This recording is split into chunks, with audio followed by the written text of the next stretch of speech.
Hello दोस्तों, स्वागत है आपका श्री गुरु एकेडमी में। मैं मनु वर्मा आपका शुक्रिया हार्दिक अभिनंदन करता हूं। दोस्तों, आज हम आपके लिए मैथ्स पेडागोजी के प्रीवियस ईयर यानी कि आपकी पिछली परीक्षाओं में सीटेट की पिछली परीक्षाओं में अब तक जितने भी प्रश्न आए हुए हैं मैथ्स पेडागोजी के, उन सभी प्रश्नों को आज हम कवर करेंगे। और आप सभी लोग जानते हैं मैथ में क्या होता है, रिपीटेशन बहुत ज़्यादा होता है, यानी कि मैथ पेडागोजी के जो क्वेश्चंस हैं वो बहुत ज़्यादा रिपीट होते हैं दोस्तों। इसीलिए आप इनको बहुत अच्छे से देखिए, क्योंकि ये आपके लिए बहुत ही ज़्यादा बेनिफिट होने वाले हैं। ठीक है, तो चलिए दोस्तों चलते हैं आज के पहले क्वेश्चन पर। और दोस्तों हमेशा ध्यान रखिए कि जब आपकी शिक्षा बेहतर होगी तभी परिणाम बेहतर आएगा। समझ रहे हैं ना, मेरी बात को समझने की कोशिश कीजिए कि जब आपकी शिक्षा बेहतर होगी तभी आपका परिणाम बेहतर होगा। तो यहाँ पर आप सभी लोगों को पता है कि श्री गुरु एकेडमी आपके लिए बेहतर शिक्षा का प्लेटफॉर्म तैयार करता है, तो आपको बहुत अच्छे से पढ़ाई करनी है। ठीक है, अब बात करते हैं कि प्राथमिक कक्षाओं में बच्चे गणित में क्या सीखते हैं, इसके आकलन का ध्यान किस पर नहीं होना चाहिए, किस पर नहीं होना चाहिए दोस्तों, यह आपको बताना है। ठीक है, तर्क कौशल का विकास, गणितीय अवधारणाओं को समझना, गणितीय भाषा का विकास, या फिर गणित की समस्याओं का जवाब देने में। तो बताइए दोस्तों इस प्रश्न का उत्तर क्या हो सकता है। जी हाँ, सभी भाई बहन कमेंट करें इस प्रश्न का उत्तर क्या हो सकता है। यहाँ आपको बताना है कि प्राथमिक कक्षाओं में बच्चे गणित में क्या सीखते हैं, इसके आकलन का ध्यान किस पर नहीं होना चाहिए, ये आपको बताना है। जी हाँ, तो अगर हम बात करें तर्क कौशल का विकास, बिल्कुल सही बात है। आप सभी लोग जानते हैं कि गणित में क्या होता है, हमारी जो माइंड की जो तर्क करने की क्षमता होती है वो कहीं ना कहीं उसका विकास होता है। ठीक है, आप सभी लोग समझते हैं। गणितीय अवधारणाओं को समझना बिल्कुल सही है। गणित की जो अवधारणाएं होती है, जोड़, घटा, गुणे, भाग, इन सबको समझना हमारा आवश्यकता है, हमारी ज़रूरत है, तो समझना बिल्कुल ठीक है। गणितीय भाषा का विकास बिल्कुल सही है दोस्तों, लेकिन गणित की समस्याओं का जवाब देने में सटीकता, देखिए हमेशा ध्यान रखिए, जवाब देने में सटीकता, ये आप कहेंगे कि सही हो सकता है, लेकिन ये सही नहीं है दोस्तों। क्यों नहीं है? सटीकता कब होगी? आप गलत नहीं देंगे क्या? अगर आप क्वेश्चन को सॉल्व करते हैं, आपसे क्वेश्चन गलत नहीं होगा क्या? गलत होगा दोस्तों, क्योंकि प्राथमिक कक्षा में बच्चा कितना जानता है, बहुत कम जानता है, कुछ जानता ही नहीं, अज्ञान होता है बिल्कुल। यानी कि option number 4 is the right answer, एकदम से सही हो जाएगा। चलते हैं अगले क्वेश्चन पर, और हमारा अगला क्वेश्चन है, जी हाँ, हमारा अगला क्वेश्चन है, स्लाइड को थोड़ा छोटा कर लेते हैं। जी हाँ, बताइए, गणित के अधिगम के संबंध में निम्नलिखित में से क्या सही नहीं है, क्या सही नहीं है दोस्तों, यह आपको बताना है। गणित में उत्कृष्ट प्रदर्शन की प्रतिभा स्वाभाविक होती है। अगला है, अध्यापक के सीखने वालों के प्रति विचारों का अधिगम परिणामों पर प्रभावशाली असर होता है। नेक्स्ट है, विद्यार्थियों की सामाजिक आर्थिक पृष्ठभूमि का गणित के निष्पादन पर असर होता है। और आपका फोर्थ है, विद्यालय में दिए जाने वाले निर्देशों की भाषा का असर बच्चे के गणित के प्रदर्शन पर हो। तो आपको बताना है कि गणित के अधिगम के संदर्भ में कौन सा सही नहीं है दोस्तों, यह आपको बताना है। जी हाँ, सभी भाई बहन कमेंट करें इस प्रश्न का उत्तर क्या हो सकता है। जी हाँ, तो अगर हम बात करें गणित में उत्कृष्ट प्रतिभा प्रदर्शन की प्रतिभा स्वाभाविक होती है, बिल्कुल सही। आपने देखा होगा कि कुछ बच्चे होते हैं जो मैथ में इंटरेस्ट लेते हैं, कुछ बच्चे आपने देखे होंगे साइंस में इंटरेस्ट लेते हैं, कुछ बच्चे आर्ट में इंटरेस्ट लेते हैं। तो यानी कि कहने का मतलब ये है कि जो उत्कृष्ट प्रदर्शन की प्रतिभा होती है वो स्वाभाविक होती है आंतरिक रूप से। ठीक है, यानी कि ऑप्शन नंबर फर्स्ट एकदम से सही है। ठीक है, नेक्स्ट, अध्यापक के सीखने वालों के प्रति विचारों का अधिगम परिणामों पर प्रभावशाली असर होता है। ये भी बिल्कुल सही है कि अध्यापक जो है सिखाता है बच्चों को, जिस प्रणाली से सिखाता है, जिस विधि से सिखाता है, उसका बिल्कुल प्रभाव पड़ता है, एकदम से सही है। विद्यार्थियों के सामाजिक आर्थिक पृष्ठभूमि का गणित के निष्पादन पर असर होता है। आप बताइए, आप सभी लोग जानते हैं कि मैथ क्या है, एक टफ माना जाता है, टफ सब्जेक्ट माना जाता है, कठिन सब्जेक्ट माना जाता है।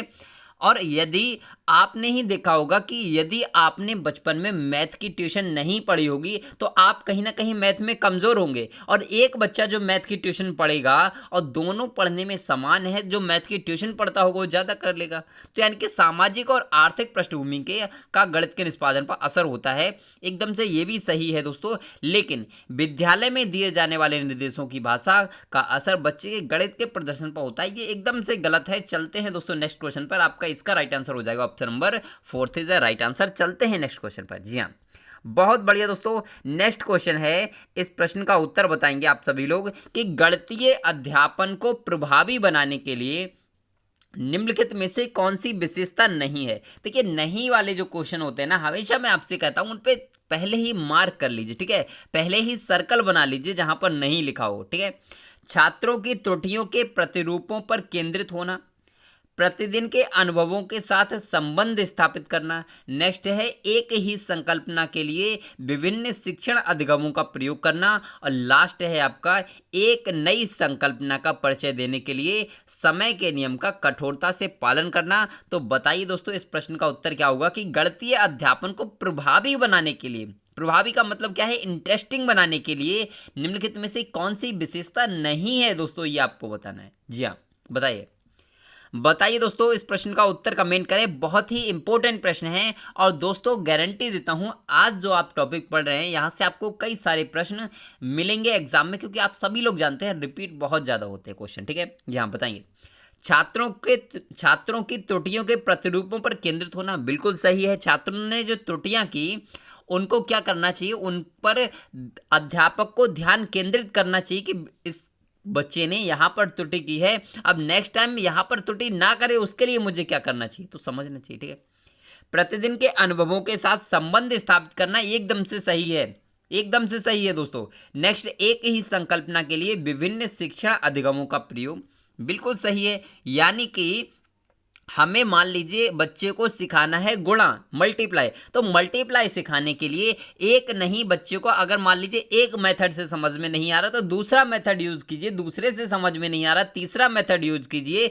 यानी कि विभिन्न शिक्षण अधिगमों का प्रयोग करना चाहिए, एकदम से सही है। लेकिन एक नई संकल्पना का परिचय देने के लिए समय के नियम का कठोरता से पालन नहीं करना है, कभी कठोरता का पालन नहीं करना है। Option number D is the right answer हो जाएगा, एकदम से सही, क्योंकि इसमें पूछा है नहीं, ठीक है। चलते हैं अगले क्वेश्चन पर। और दोस्तों समझ में आ रहा हो तो एक बार वीडियो को लाइक कर दीजिए और चैनल को सब्सक्राइब कर लीजिए, बेल आइकन को प्रेस कर दीजिए, ठीक है। अब बताएंगे निम्नलिखित शाब्दिक समस्या के प्रकार को पहचानिए। इस समस्या के प्रकार को पहचानना है दोस्तों। मेरे पास 6 पेंसिल हैं, मनीष के पास मेरे से 2 अधिक हैं। मनीष के पास कितनी पेंसिल हैं दोस्तों, यह आपको बताना है। तो ये आपका क्या है, किस प्रकार की समस्या है दोस्तों, ये आपको बताना है। क्या ये तुलनात्मक जमा है, तुलनात्मक घटा, व्यवकलित जमा या फिर व्यवकलित घटा? तो बताइए दोस्तों, ये जो समस्या है किस प्रकार की समस्या है। जी हाँ, बताएं। तो यहाँ पर क्या है कि मेरे पास 6 पेंसिल हैं लेकिन मनीष के पास मेरे से 2 अधिक हैं। आप सभी लोग जानते हैं कि ये क्या है दोस्तों, क्या है, तुलना कर रहा है, सीधी सी बात है, यानी कि तुलनात्मक जमा है दोस्तों। और लास्ट में क्या पूछा है, मनीष के पास कितनी पेंसिल हैं। तो इसमें क्या किया, मनीष के पास मेरे से 2 अधिक हैं, यानी कि मेरे पास कितनी थी, तो 6 थी, और मनीष के पास 2 अधिक है, यानी कि उसने क्या किया, 6 में 2 को जोड़ा, और जहां पे जोड़ा जाता है वहां पे क्या होता है, जमा होता है। यानी कि option number first is right answer, तुलनात्मक जमा, ठीक है दोस्तों। गलत नहीं करेंगे प्रश्न के लिए, आप लोग गलत मत करिए, प्रश्न को पहले अच्छे से पढ़ लीजिए उसके बाद ही आंसर दीजिए, ठीक है।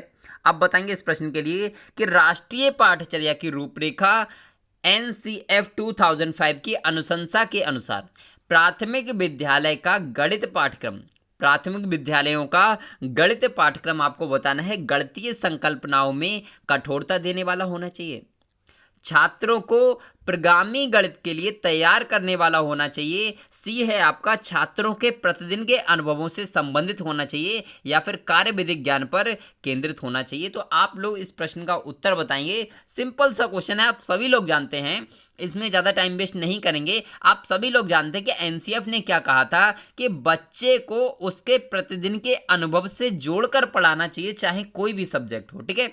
तो option number C is the right answer. चलते हैं अगले क्वेश्चन पर। और दोस्तों ये वाला एकदम से जबरदस्त क्वेश्चन है, ठीक है, बहुत अच्छे क्वेश्चन है दोस्तों। आपको बताना है कि निम्नलिखित में से कौन सा क्रियाकलाप बच्चों में त्रिविमीय समझ को विकसित करने के लिए अधिक उपयुक्त है।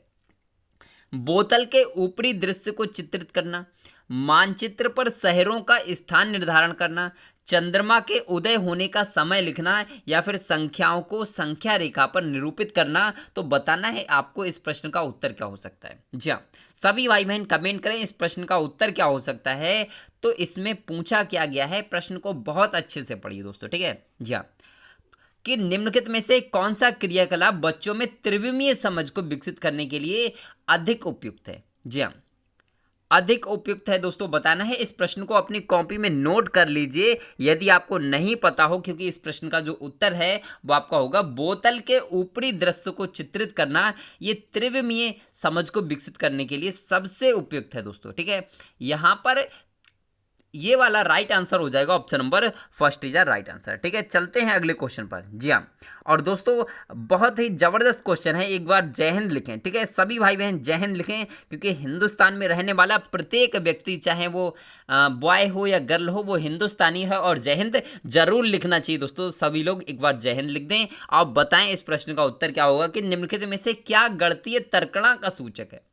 गणितीय तर्कणा का सूचक क्या है दोस्तों। गणितीय संकल्पनाओं की परिभाषा देने की क्षमता, गणितीय प्रक्रिया की तर्क संगतता देने की क्षमता, परिकलन में निपुणता की क्षमता, या फिर आपका विभिन्न परिस्थितियों में सही सूत्रों को स्मरण करने की क्षमता। तो बताइए दोस्तों गणितीय तर्कणा का सूचक क्या है। जी हाँ बताएं। तो यहां पर ध्यान रखेंगे कि गणितीय तर्कणा, तर्कणा का मतलब क्या है कि तर्क करने की क्षमता। तो आपको जहां पे तर्क दिखता है आप फटाक से लगा दीजिए, यानी कि option number B is the right answer, option number 2 is the right answer. चलते हैं नेक्स्ट क्वेश्चन पर। और दोस्तों हमारा नेक्स्ट क्वेश्चन है बहुत ही अच्छा, ठीक है। आपको बताना है कि निम्नलिखित में से कौन सा गणितीय प्रक्रम नहीं है। कौन सा गणितीय प्रक्रम नहीं है दोस्तों, ये आपको बताना है। कंठस्थ करना, आकलन करना, पक्षांतर करना, मानस दर्शन करना। तो बताएंगे दोस्तों इस प्रश्न का उत्तर क्या होगा। आप सभी लोग जानते हैं टाइम वेस्ट करना ही नहीं है बिल्कुल। अगर आपका गलत हो रहा है तो गलत मत करिए दोस्तों, ठीक है, गलत मत करिए। आप सभी लोग जानते हैं आकलन होता है, पक्षांतरण भी होता है, लेकिन आप कंफ्यूज हो रहे हो कंठस्थ करना और मानस दर्शन करना। तो ध्यान रखिए कंठस्थ नहीं किया जाता है, गणित में कुछ भी कंठस्थ नहीं किया जाता है, रट्टा मार नहीं किया जाता है। Option number first is the right answer, ठीक है। चलते हैं दोस्तों नेक्स्ट क्वेश्चन पर। जी हाँ बहुत बढ़िया दोस्तों, आप सभी लोग एकदम से सही। चलते हैं अगले प्रश्न पर और इस प्रश्न का उत्तर बताएंगे कि पियाजे के प्रस्ताव के अनुसार माप में विभिन्न भौतिक राशियों के संरक्षण की योग्यता के विषय में सही कथन को पहचानिए दोस्तों। भार के संरक्षण की समझ संख्याओं के संरक्षण से पहले आती है। अगला आपको बताना है कि लंबाई के संरक्षण की समझ संख्याओं के संरक्षण से पहले आती है। बहुत ही कंफ्यूजन भरा सवाल है दोस्तों, ठीक है। तो बताएंगे कि भार के संरक्षण की समझ आयतन के संरक्षण से पहले आती है, या फिर आयतन के संरक्षण की समझ द्रव्यमान के संरक्षण से पहले आती है। तो आपको बताना है पियाजे के प्रस्ताव के अनुसार माप में विभिन्न भौतिक राशियों के संरक्षण की योग्यता के विषय में सही कथन की पहचान करना है। तो कंफ्यूज कंफ्यूज कंफ्यूज कंफ्यूज दोस्तों, और कंफ्यूजन को कर देना है दूर, क्योंकि इस प्रश्न का उत्तर क्या होगा। तो होगा भार के संरक्षण की समझ। भार के संरक्षण की समझ आयतन के संरक्षण से पहले आती है। ये किसने कहा? पियाजे ने कहा दोस्तों। नोट कर लीजिए अपनी कॉपी में कि भार के संरक्षण की समझ आयतन के संरक्षण से पहले आती है, ठीक है, एकदम से सही हो जाएगा। चलते हैं अगले क्वेश्चन पर। और दोस्तों हमारा अगला क्वेश्चन है जो कि बहुत अच्छा प्रश्न है, और आज के जितने भी प्रश्न हैं वो प्रीवियस ईयर क्वेश्चंस हैं, और जो आपके रिपीटेड होते हैं और रिपीट होने के चांस हैं वो सभी प्रश्न आज आपको मिलेंगे, ठीक है। एक अध्यापक कक्षा 4 के छात्रों को निम्नलिखित कार्य देता है, ठीक है। 25 टाइल को सभी संभव आयताकार व्यूहों में व्यवस्थित करें। इस कार्य से निम्नलिखित में से कौन सी गणितीय अवधारणाओं को संबोधित किया जाता है। अध्यापक ने कक्षा 4 के बच्चों से कहा बेटा 25 टाइल हैं और इनको एक संभव आयताकार व्यूहों में व्यवस्थित करें। तो बताना कौन सी अवधारणा हो सकती है दोस्तों। क्षेत्रफल, परिमाप, आयतन, क्षेत्रफल, आयतन, लंबाई, आयतन, क्षेत्रफल, लंबाई, या फिर क्षेत्रफल गुणनखंड या परिमाप। जी हाँ, बताएं दोस्तों इस प्रश्न का उत्तर क्या होगा। तो आप लोग इस प्रश्न के उत्तर में थोड़ा सा नहीं, बहुत ज़्यादा कंफ्यूज हो जाएंगे, क्योंकि इंपॉर्टेंट प्रश्न है और आया हुआ प्रश्न है और आने की पूर्ण संभावना है दोस्तों। बताएंगे इस प्रश्न का उत्तर क्या होगा। जी हाँ, गलत हो रहा है कोई बात नहीं दोस्तों, टेंशन नहीं लेना है। अभी गलत हो रहा है ना, आपके लिए समय मिला है दोस्तों, और उस समय का यूज करिए। अभी तक आपका टारगेट था 105 प्लस का, लेकिन अब हमारा टारगेट है 120 प्लस का। तो ध्यान रखिए दोस्तों, इस टारगेट को अचीव करने में जितनी मेहनत करनी पड़े हम करेंगे, लेकिन आपको भी करना पड़ेगा, ठीक है। तो इस प्रश्न का उत्तर क्या होगा।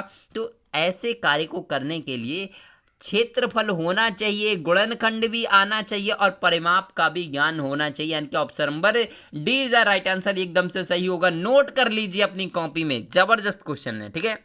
जी हाँ, बहुत अच्छा क्वेश्चन है और आपको बताना है अब इस प्रश्न का उत्तर। जी हाँ, इस प्रश्न का उत्तर बताना है कि निम्नलिखित समुच्चयों में से कौन सा गणित में प्रश्न हल करने का कौशल है। गणित में प्रश्न हल करने का कौशल कौन सा है। विवेचन करना, चर का प्रयोग करना, प्रतिरूप देखना, अगला है कंठस्थ करना, अनुमान लगाना। अब आपको मैंने अभी बता दिया, कंठस्थ तो किया ही नहीं जाता है, मैथ में कुछ भी कंठस्थ नहीं किया जाता है। आप कहोगे सर हम तो सूत्र कंठस्थ करते हैं, लेकिन एनसीएफ के अकॉर्डिंग कहा गया कि जो हमारी मैथ होती है उसमें रट्टा मार नहीं होता है, और सारी चीज़ों में हमें याद करना पड़ता है, लेकिन इसमें याद नहीं करना है, अपने तर्क का प्रयोग करना होता है, ठीक है।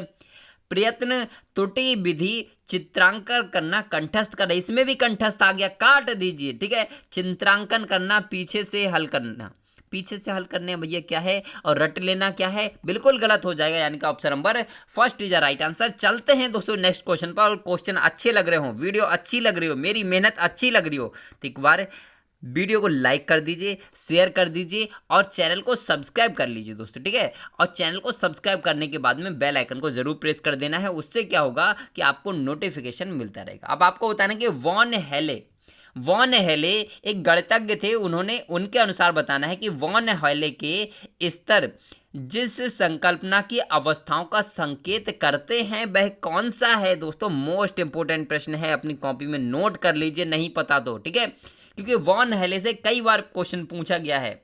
जी हाँ, तो ध्यान रखिए, वॉन हेले जो थे वो आपके ज्यामितीय चिंतन से संबंधित थे, ठीक है। वॉन हेले ज्यामितीय चिंतन से संबंधित थे। बताइए कैसे प्रश्न लग रहे हैं दोस्तों, ठीक है।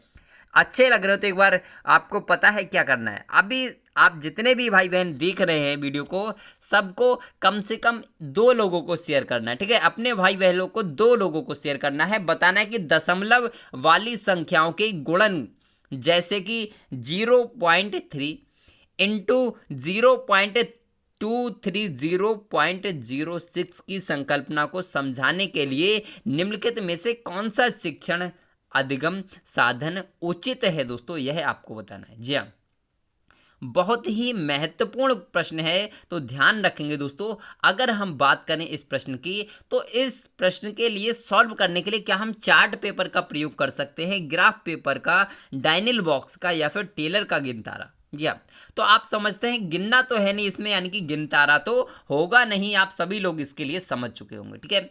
अगर हम बात करें यहाँ पर डायनिल बॉक्स भी नहीं होगा, आपका राइट आंसर हो जाएगा ग्राफ पेपर, ठीक है। ग्राफ पेपर नोट कर लीजिए अपनी कॉपी में कि दशमलव संख्याओं के गुणन, जैसे कि जहां पर भी दशमलव संख्याओं की गुणा की बात होगी वहां पर ग्राफ पेपर का यूज होगा, ठीक है। चलते हैं दोस्तों नेक्स्ट क्वेश्चन पर, और हमारा क्वेश्चन है दोस्तों जो कि बहुत जबरदस्त है। जी हाँ, बताना है आपको, कक्षा 2 के छात्रों को 44 लिखने के लिए कहा गया, तो कुछ ने 404 लिखा। अध्यापक के रूप में आप इसको कैसे संबोधित करेंगे दोस्तों, आपको बताना है। उनकी कॉपियों में सही उत्तर लिखेंगे, उन्हें मूर्त पदार्थ से विनिमय नियम समझाएंगे, उनको उस समूह में रखेंगे जिसने सही लिखा है, उन्हें सही उत्तर प्राप्त करने के लिए कहेंगे। तो बताइए दोस्तों इस प्रश्न का उत्तर क्या हो सकता है। बहुत ही अच्छा प्रश्न है। जी हाँ, बहुत ही अच्छा प्रश्न है कि कैसे करेंगे उसके लिए, ठीक है। तो आप सभी लोग जानते हैं कि आपसे कहा जाए कि उनकी कॉपियों में सही उत्तर लिखेंगे, तो ये आपका गलत हो जाएगा, आप सभी लोग जानते हैं। उन्हें सही उत्तर प्राप्त करने के लिए कहेंगे, ये भी गलत हो जाएगा। अब आप कंफ्यूज हो रहे हो 2 और 3 में, ठीक है, तो कंफ्यूजन को दूर करिए, उनको समूह में रखेंगे। आप सभी लोग जानते हैं समूह वाला क्वेश्चन हमेशा सही होता है, लेकिन दोस्तों इसमें समूह रखने से ज्यादा अच्छा नहीं होगा, लेकिन मूर्त पदार्थ के विनिमय से नियम समझाएंगे, ठीक है, मूर्त पदार्थ से विनिमय नियम समझाएंगे, एक दूसरे से एक्सचेंज करके बताएंगे कि बेटा तू इतने रुपए पकड़, और यहाँ पे मान लीजिए तुझे 50 रुपए दिए हमने और इतने का सामान ले लिया, इस तरीके से तुझे कितने वापस करने पड़ेंगे, पूरा 44 रुपए का हिसाब करके दिखा देंगे, तो ये आपका एकदम से सही हो जाएगा। Option number 2 is the right answer, ठीक है। अब दोस्तों इतना पढ़ने के बाद यदि आपको लगता है कि आपकी मेहनत यानी कि मेरी मेहनत अगर आपको अच्छी लग रही तो एक बार चैनल को सब्सक्राइब कर लीजिए और बताइए इस प्रश्न का उत्तर। जी हाँ, गणित के प्राथमिक पाठ्यक्रम में प्रतिचित्रण का परिचय देने का मुख्य प्रयोजन क्या होता है? प्रयोजन का मतलब होता है उद्देश्य क्या है, ठीक है, तो आपको बताना है त्रिभुम विचार क्षमता को प्रोत्साहन देना, आनुपातिक विवेचन को प्रोत्साहन देना, विषय को सरल और रुचिकर बनाना, या फिर संख्याओं की नीरसता को समाप्त करना। तो बताना है कि गणित के प्राथमिक पाठ्यक्रम में प्रतिचित्रण का परिचय देने का मुख्य प्रयोजन या फिर उद्देश्य क्या है। जी हाँ, बताइए।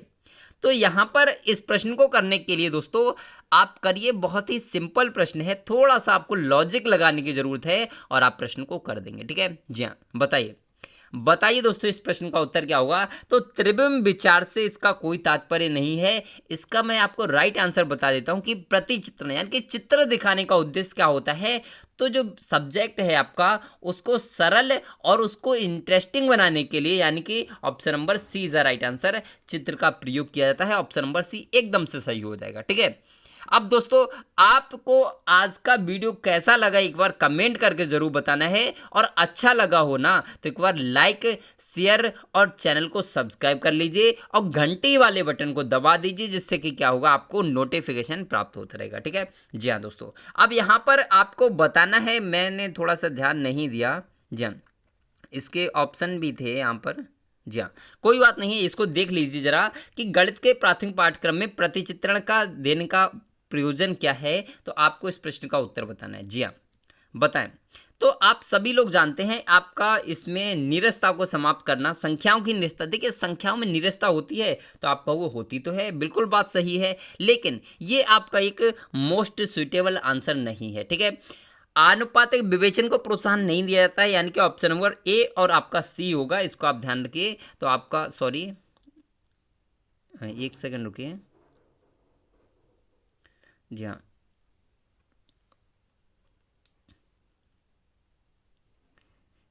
जी हाँ, बिल्कुल सही, ये आपका ए और सी हो जाएगा, ठीक है। ए और सी आपका किस में है, तो आपका ऑप्शन नंबर फर्स्ट में आपका ए और सी है, तो ये आपका ऑप्शन नंबर फर्स्ट एकदम से सही हो जाएगा दोस्तों। और वीडियो अच्छी लगी हो तो एक बार चैनल को लाइक सब्सक्राइब और शेयर कर दीजिए, ठीक है। और दोस्तों आज के लिए बस इतना ही रखते हैं, फिर मिलते हैं एक नेक्स्ट वीडियो में नेक्स्ट टॉपिक के साथ। तब तक के लिए हंसते रहिए, मुस्कुराते रहिए और तैयारी करते रहिए दोस्तों, ठीक है। तो चलिए बाय बाय दोस्तों, जय हिंद,